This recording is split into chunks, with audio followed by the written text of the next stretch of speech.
tout le monde et bienvenue sur la chaîne La Frontalière du Luxembourg. Aujourd'hui, je vais vous parler des 5 métiers qui rapportent vraiment gros au Luxembourg. Alors avant de rentrer dans le sujet, j'aimerais contextualiser parce que j'anticipe les commentaires. Non, au Luxembourg, tu ne te feras pas 10 000 € par mois au Luxembourg. Tout le monde ne se fera pas ce genre de salaire. Si tu veux ce gros salaire, il faut être carriériste et il faut monter, gravir les échelons. Mais le gros avantage du Luxembourg, c'est que peu importe ton origine, t'inquiète pas, si tu bosses dur et que tu es stratège, tu pourras monter et gravir ces échelons. N'oubliez pas que la culture entreprise au Luxembourg, elle n'est pas trop, elle ne différencie pas trop par rapport en France. Ça veut dire que si tu veux monter, il faut que tu aies les mêmes stratégies en fait qu'en France en fait. Par contre, là où ça se différencie, c'est qu'au Luxembourg, on donne plus de chance à ceux qui bossent. Alors oui, c'est pas valable pour toutes les entreprises, mais pour beaucoup d'entreprises, c'est comme ça. On donne vraiment plus de chance à ceux qui bossent et on n'a pas besoin d'attendre que Brigitte de la compta, elle ait son augmente pour que toi, tu aies ce que tu veux. Donc c'est ça l'avantage, c'est que souvent, tu peux passer en 3-4 ans, et ça je l'ai déjà vu, tu peux passer en 3-4 ans de salarié lambda à chef de 2 équipes, tu vois. Donc vraiment, si tu bosses dur et que tu montres que tu es capable, c'est possible. Revenons au sujet principal du coup.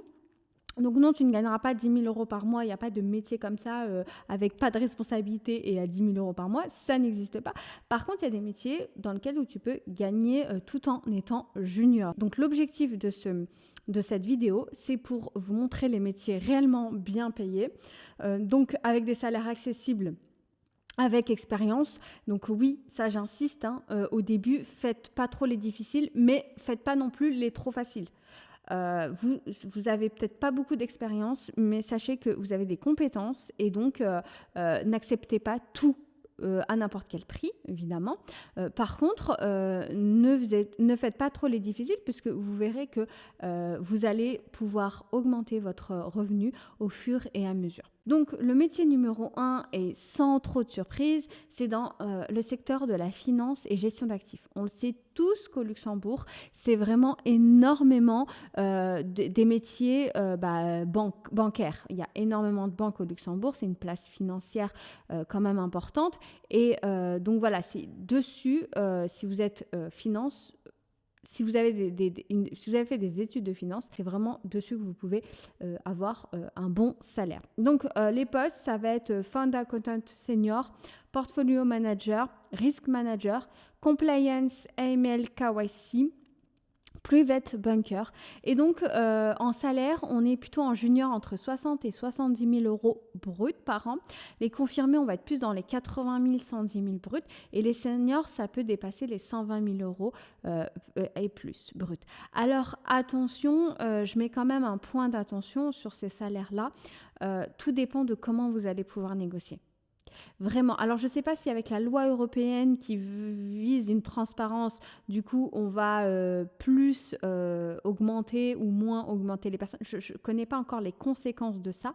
En revanche, là, maintenant, tout de suite, sans cette loi européenne de transparence des salaires, c'est vraiment, tu peux avoir quelqu'un qui a le même niveau que toi, les mêmes compétences, mais il gagne beaucoup plus que toi parce qu'il a beaucoup plus négocié que toi. Comme je vous ai dit, Luxembourg, c'est comme la France à ce sujet-là. En tout cas, c'est mon avis. Dites-moi en commentaire si vous pensez le contraire. Moi, il n'y a pas de problème. Chaque entreprise est différente. Mais moi, c'est ce que je vois autour de moi, en tout cas. C'est mon expérience. Il faut savoir que sans expérience, c'est très difficile de trouver un boulot dans ces domaines-là. C'est pour ça que je vous invite vraiment à réseauter. Alors, comment réseauter ? Déjà, d'une part, il y a beaucoup d'associations qui proposent des activités de réseautage. C'est quoi les activités de réseautage ? C'est les soirées networking, tout simplement. Par exemple, moi, j'ai été il n'y a pas longtemps, donc concernant le compliance, alors je ne suis pas du tout dans ce secteur-là, compliance, mais c'était intéressant de voir puisque j'y étais il n'y a pas longtemps et c'était une soirée compliance. Et dedans, il y avait des chefs compliance, il y avait même un chef head of compliance d'une banque connue au Luxembourg. Donc, vraiment, viser ces soirées-là, c'était un moment où vous écoutez ces chefs-là. Et puis ensuite, il y a un moment de réseautage où vous parlez. Alors, ne visez pas seulement les head-off, parce que même les salariés qui, eux, sont à côté de vous et qui écoutent, ils travaillent dans une entreprise qui peut-être sont en recherche. Donc, parlez avec eux, discutez avec eux, communiquez avec eux et faites pas en fait, il y en a certains, ils sont trop rapides. Ça va être « Ouais, bonjour, est-ce qu'il y a du taf chez toi ?» Non, c'est bonjour, alors tu travailles où? Ah, tu travailles là-bas, ok, comment ça se passe, etc. C'est quoi tes études? T'as fait quoi comme études, etc. Ah ouais, moi j'ai fait ça, etc. Pourquoi pas parler d'un sujet précis de compliance? Ouais, ce thème-là, nanani, etc. C'est pas bon. Je sais pas, je m'y connais pas en compliance, je connais pas vos thèmes, mais voilà, discuter par exemple en finance, parce que moi j'étais, là je suis en marketing, mais de base j'ai un profil finance. Ça va être par exemple, ah non mais t'as vu l'action qui a bondi et tout, ouais, non, mais moi, je préfère plutôt viser sur cette action-là, peut-être que c'est mieux, etc. Voilà, donc vous faites la même chose, mais côté compliance, en fait, et vous échangez, et puis ensuite, vous dites, et ça recherche chez vous? Et, ok, si ça recherche pas, si ça recherche, voilà, est-ce que je peux te passer mon contact et tout, comme ça, tu peux parler de moi. Mais voilà, avant, il faut que la personne, elle vous connaisse un minimum. Et pour ça, il faut qu'il y ait un échange. Vous comprenez? Un échange. Non, mais j'insiste dessus parce que les gens, ils sont trop rapides, ils veulent tout de suite. Comment vous voulez qu'on vous recommande si la seule fois où on vous a parlé, c'est ouais, je cherche un travail? Non, moi je ne vais pas recommander quelqu'un qui me dit je cherche un travail. T'es qui? Est-ce que tu te bosses bien? C'est par rapport à ta façon de parler, par rapport à ta façon de communiquer, à façon de débattre. Du coup, c'est pour ça, n'hésitez pas à débattre sur un sujet.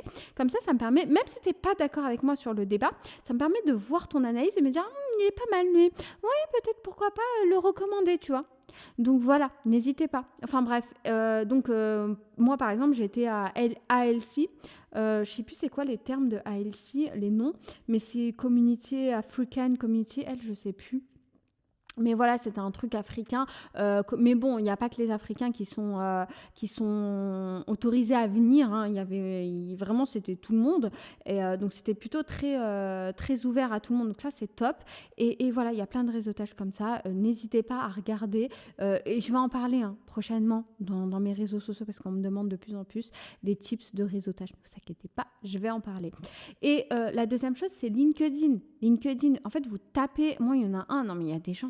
Je suis désolée, mais vous êtes des flemmards. Il y en a un qui me dit, donc je lui donne, qui me dit comment faire et tout, donc je lui explique, je prends le temps d'expliquer, et tout ça gratuitement, je prends le temps d'expliquer, et puis à la fin, donc je lui dis d'aller sur LinkedIn, etc. Et puis à la fin, il me dit, oui, mais est-ce que t'as pas des noms de profil LinkedIn? Non, mais mec, je vais pas faire ta recherche à ta place, en fait. Tu bouges, tu te mets sur LinkedIn, tu tapes sur LinkedIn, je sais pas moi, ton métier, je sais plus c'était quoi son métier, et puis tu vois les gens qui travaillent dans ce métier au Luxembourg, et puis tu les ajoutes. Et comme ça, tu pourras leur envoyer un message. En plus, sur LinkedIn, c'est plutôt simple d'avoir... parce que tu peux pas envoyer un message à des gens qui sont pas amis avec toi. Mais c'est plutôt simple d'avoir des amis, de les ajouter, parce qu'en général, sur LinkedIn, tu acceptes le maximum de personnes puisque tu veux réseauter. Donc, les gens, ils vont t'accepter et tu leur parles directement. Le gars, il voulait que je lui sorte la liste des gens. Mais non, mais attends, si t'es pas un minimum motivé, ne viens pas, en fait. Parce que rien que ça... comment tu vas faire avec les bouchons? Qu'est-ce que tu vas dire? Tu vas dire à ton chef, ouais, est-ce que tu peux me déposer s'il te plaît, j'ai la flemme de conduire? Non mais franchement, enfin bref. Donc voilà, moi je vous dis, je suis pas là pour critiquer, je suis vraiment là pour vous dire les choses en fait, vous dire comment ça se passe. Alors attention, c'est mon point de vue, de mon expérience, ça fait quand même 5 ans que je suis au Luxembourg, là cette année ça va faire la 6e année. Et voilà, il y a plein de choses que je découvre et donc voilà. Après, n'hésitez pas, les gens qui y travaillent, de commenter, il n'y a pas de problème. Mais voilà, une fois, donc moi je dis ça, c'est sans expérience, junior, etc. Mais n'hésitez pas, parce que quand vous êtes dans une entreprise, il faut savoir que c'est comme en France. Ils ne vont pas venir vers vous en vous disant ma chérie, ça fait 2 ans que tu travailles chez nous, tu fais du bon boulot, donc on va t'augmenter. Non, ça ne se passe pas comme ça. Ça ne se passe pas du tout comme ça. Donc, n'hésitez pas, tant que vous allez rester dans la boîte, en fait, on ne va pas revaloriser votre salaire. En général, c'est comme ça. Donc, n'hésitez pas à vous revaloriser vous-même votre salaire. Donc, n'hésitez pas à dire, oui, Voilà, ça fait X années que je travaille, 2, 3 ans. Je pense que j'ai pris tel projet, je les ai menés à bien. Je pense que je mérite une augmentation quand même conséquente pour mon salaire. Donc n'hésitez pas vraiment à revaloriser parce qu'on ne va pas vous faire à votre place. Et n'hésitez pas aussi à regarder ailleurs parce que c'est en regardant ailleurs et en allant ailleurs que votre salaire va augmenter. Quitte à revenir après à votre poste. Hein.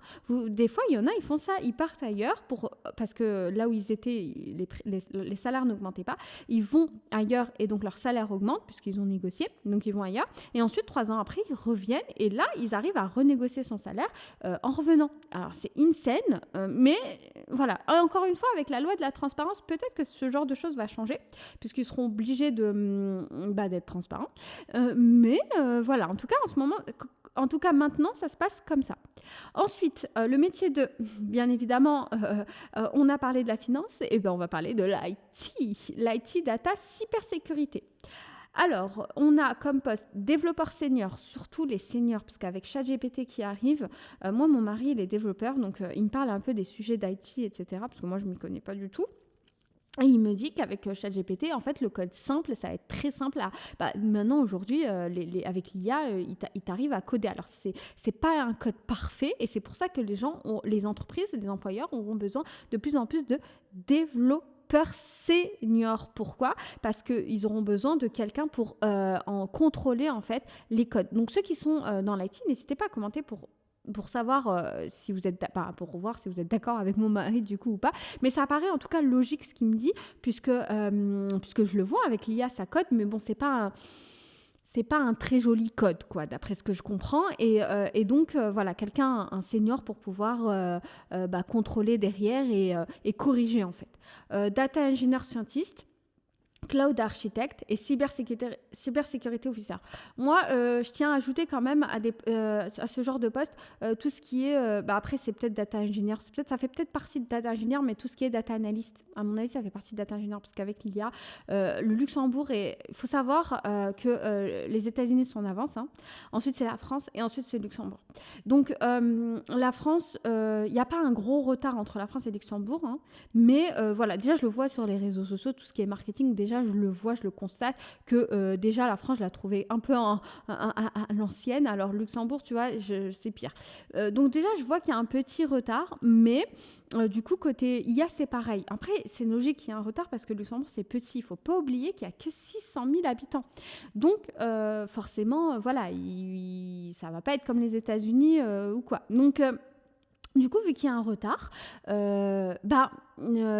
petit à petit, l'IA va arriver au niveau du Luxembourg. Déjà, petit à petit, ça arrive déjà, ça commence déjà à arriver, beaucoup en France et ensuite au Luxembourg. Et donc, du coup, on aura besoin des data analystes, on en a de plus en plus besoin. Donc, n'hésitez pas à postuler sur ça. Donc, au niveau des salaires, tout ce qui est confirmé, ça va être 70 000 à 90 000. Donc junior, ça va être en dessous de 70 000. Senior, ça va être entre 100 000 et 130 000 euros bruts par an. Et freelance, il y a aussi beaucoup de freelance côté IT, entre 600 et 900 euros par jour. Alors les freelances, il y a des avantages et des inconvénients, à vous de voir, mais il y a beaucoup de freelance. Et je sais que dans les freelances, parce que mon mari m'avait expliqué, dans les freelances, il y a 2 types de freelance. Soit vous faites tout seul, et là, vous êtes, c'est à vous de chercher les entreprises, etc., les clients, etc. Mais vous gagnez plus, du coup.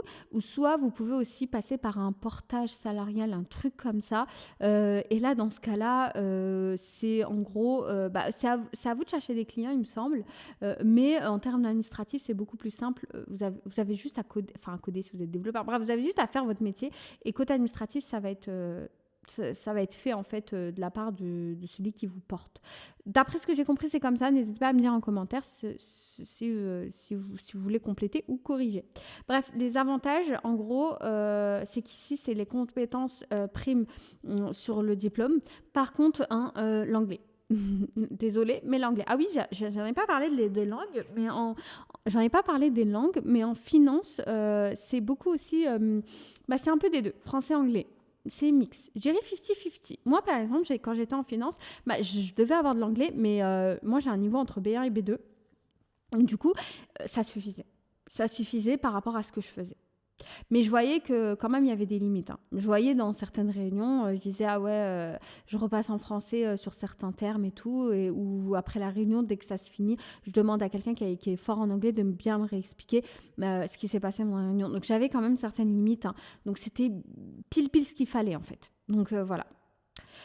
Alors, les métiers numéro 3, hein, c'est l'audit et le conseil. Donc audit financier, conseil fiscal, transaction service, audit financier, conseil fiscal, transaction service, advisory. Alors en junior, on table entre 55 000 et 65 000 euros. En junior, on est entre 55 000 et 65 000 euros bruts par an. En manager, on est entre 90 000 et 120 000 euros par an.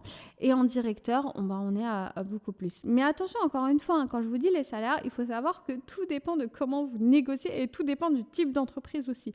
Donc, vous pouvez très bien être directeur et être à 90 000 euros alors que je vous ai dit que c'était plus de 100 000 euros, tu vois. Donc, ça dépend comment vous négociez, les gars. Donc, négociez bien et voilà. Et des fois... En fait, il faut un juste milieu entre accepter certaines choses pour avoir juste le poste, quoi, mais ne pas trop tout accepter parce que sinon vous allez vous faire manger. Vraiment trouver ce juste milieu. Donc, par contre, horaire très exigeant, forte pression, l'audit, forte pression, et accélérateur de carrière. Ouais, l'audit, c'est un accélérateur de carrière. Parce que déjà, vous voyez plein de choses, mais c'est des horaires de vraiment énormes. Vous voyez plein de choses et ensuite, déjà, vous voyez plein de choses. Vous faites des horaires vraiment énormes. Donc, vous commencez bas, mais si vous bossez à fond, vous pouvez vraiment monter très facilement. Donc, c'est ça le gros avantage. C'est que, ok, vous allez bosser, mais si vous bossez bien, vous allez monter. Donc ça, c'est vraiment... Et en plus, vous allez voir plein de choses. Parce que vous allez voir différentes entreprises. Ça va vous apporter beaucoup plus de compétences. Ensuite, en métier, numéro 4, on a tout ce qui est droit, fiscalité, conformité. Donc conformité, il y a aussi compliance du coup dedans. Compliance côté finance et compliance côté droit, fiscalité. Donc, on a avocat droit des affaires. Alors, il y en a plein qui passent le barreau au Luxembourg au lieu de la France. J'ai même podcasté que je n'ai pas publié encore. Je sais, je suis en retard. Je suis désolée, on me l'a demandé plein de fois. C'est quand que ça sort. Mais bientôt. Je suis désolée, mais bientôt. Donc, j'ai même podcasté une personne, avocate en droit des affaires, il me semble. Et elle a passé le barreau en France, elle l'a échoué. Elle l'a passé au Luxembourg et là, elle est avocate.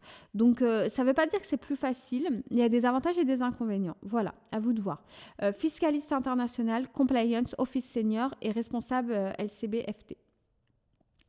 Donc, au niveau des salaires, confirmé, on est à 80 000, 100 000 euros. Senior, 120 000, 150 000 euros. Et dans les cabinets internationaux, vous pouvez même viser plus. Par contre, l'anglais, c'est obligatoire et il y a une forte spécialisation. Donc, voilà, là, vous n'avez pas le choix. Il faut parler anglais et il faut beaucoup bosser. De toute façon, on n'a rien sans rien. Si vous voulez viser un gros salaire, il faudra viser des responsabilités et des horaires quand même importantes. Donc voilà. Et en métier numéro 5, on est du coup dans direction et management. Donc Head of Département, Country Management, CFO, Directeur Général. Donc là, le salaire, il tourne autour entre 130 000 et 180 000 euros. Par contre, il y a aussi l'avantage, il y a des bonus fréquents, les avantages annexes. Par contre, l'accès, c'est long parcours. Hein. Tu ne seras pas en 2 ans, head of département. Mais j'en ai vu des personnes en 8 ans. En 8 ans, ils sont déjà hauts, tu vois. Et il faut un réseau. Donc voilà, si votre objectif c'est de monter haut, vous n'avez pas le choix, vous devez réseauter. Franchement, vous avez de la chance. Je sais, je le répète tout le temps, mais j'ai l'impression que ça ne rentre pas dans votre tête. Donc je vais vous le répéter encore une fois, mais vous avez de la chance d'être dans un petit pays. Ça veut dire que vous êtes à 2-3 personnes du ministre. Vraiment, vous êtes à 2-3 personnes du ministre. Ça veut dire que vous parlez à 2-3 personnes. Dans les 2-3 personnes, il connaît le ministre. Donc, franchement, le Luxembourg, c'est tellement petit que vous pouvez parler à vraiment... Vous pouvez parler à tout le monde et peu importe leur situation.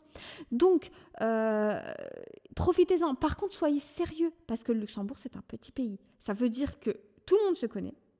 Et c'est pour ça que c'est dur, hein. Tout ce qui est réseaux sociaux, marketing et tout, c'est dur parce que vu qu'ils savent que tout le monde se connaît et que du coup, ils ont trop peur de se mettre sur les réseaux, etc. Et c'est pour ça. Donc, je pense que quand je dis le Luxembourg est à l'ancienne par rapport à la France, c'est parce que du coup, quand t'es visible, quoi. T'es trop visible. Et les gens, ils se connaissent tous et ils ont peur. Donc ça, c'est un peu l'inconvénient, mais c'est dommage parce que vraiment, il y a tellement de choses à faire sur les réseaux. Mais bon, bref, ça, c'est un autre débat, mais c'était juste pour vous expliquer pourquoi. Mais bref, en tout cas, il faut être sérieux parce que du coup, tout le monde se connaît dans ce pays, vu que c'est tout petit.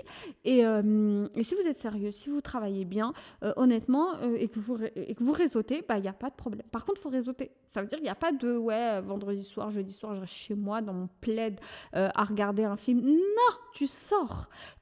Et même les frontaliers, je sais que c'est plus dur parce que ils se disent oui, après, parce qu'ils se disent oui, mais après j'ai de ça, j'ai la route et tout. Mais il n'y a pas le choix. Tu dois réseauter. Il n'y a pas le choix.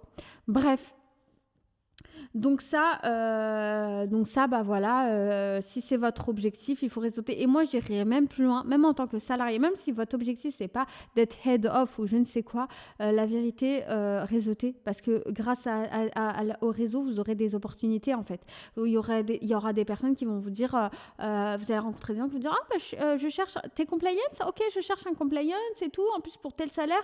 Voilà, t'avais même pas besoin de postuler sur Internet à chercher, t'as un poste en face de toi, juste parce que tu as réseauté et avec un meilleur salaire, en plus peut-être dans un meilleur endroit, tu sais pas en fait. Donc si tu ne...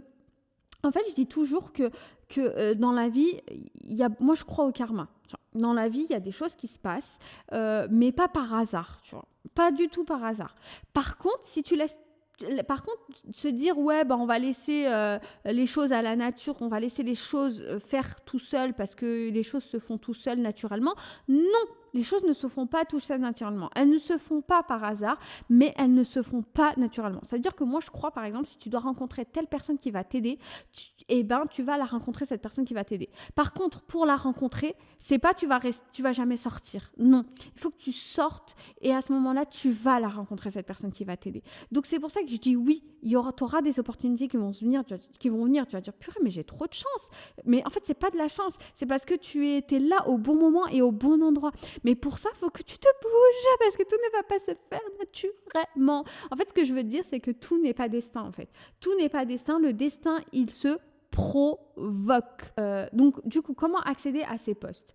Déjà, certains postes, ça va être CV en anglais, CV en français. Moi, je dis toujours que, je ne sais pas si c'est un bon conseil, mais moi, je dis toujours que dès que vous voyez un poste en français, votre CV, il doit être en français, vous l'envoyez en français. Dès que vous avez un poste en anglais, votre CV, vous l'envoyez en anglais. Le LinkedIn doit être optimisé. Faites des bons... vous avez ChatGPT, les gars. Je sais pas, à un moment donné, quand vous avez tout à portée de main, moi, je peux plus rien faire pour vous. Donc, voilà, demandez à ChatGPT comment avoir un LinkedIn optimisé. Vous dites à ChatGPT, à l'IA, votre objectif, comment le programme pour atteindre cet objectif-là. Et lui, il va vous aider à compléter tout ça et vous allez faire votre LinkedIn optimisé. Mais une fois votre LinkedIn optimisé, allez postuler. Allez parler aux gens, connectez-vous aux gens, regardez là où vous pouvez réseauter, c'est important. Bref, n'hésitez pas aussi à postuler dans des cabinets de recrutement luxembourgeois et puis n'hésitez pas aussi le réseau avant candidature massive. Ça, je le répéterai jamais assez, le réseau. Enfin bref, le message final, c'est que Luxembourg, ça rend pas riche, mais franchement, le Luxembourg paye, vu que c'est un très petit pays et que du coup, ils n'ont pas le choix d'aller chercher à droite, à gauche, donc dans les autres pays voisins, ils payent très bien quand tu es compétent, la rareté et l'expérience. Donc n'hésitez pas, donc je sais quand vous êtes junior, c'est un peu compliqué, mais pour ceux qui ne sont pas juniors, franchement, n'hésitez pas. Là, c'est les métiers qualifiés que j'ai donnés. Hein. C'est pas les métiers manuels, etc. Pour ce qui est métier manuel, ça va être aussi beaucoup de réseautage, mais moins sur LinkedIn par contre. Moins sur LinkedIn, mais ça va être aussi beaucoup de réseautage parce que par exemple, éducateur, je prends l'exemple d'éducateur parce que j'avais une personne qui galérait à trouver dans le domaine dans ce métier éducateur spécialisé. Et j'ai rencontré une autre personne qui cette personne avait trouvé très facilement. Je me suis dit, mais comment t'as fait? Parce que notre autre, il me dit galère. Il me dit, c'est grâce au réseau. Vous voyez? Donc, faut réseauter. Bref, en tout cas, n'hésitez pas à vous abonner, à liker et à commenter. Je suis aussi sur toutes les plateformes de podcast, Apple Podcast, Deezer, Spotify. Donc n'hésitez pas aussi à venir, à écouter si vous êtes dans la voiture par exemple. Mais voilà, donnez-moi de la force parce que là, je vous parle alors qu'on est le 14 janvier. C'est la Saint-Valentin. Donc tu vois, moi Saint-Valentin, elle est pour vous les gars. Donc abonnez-vous.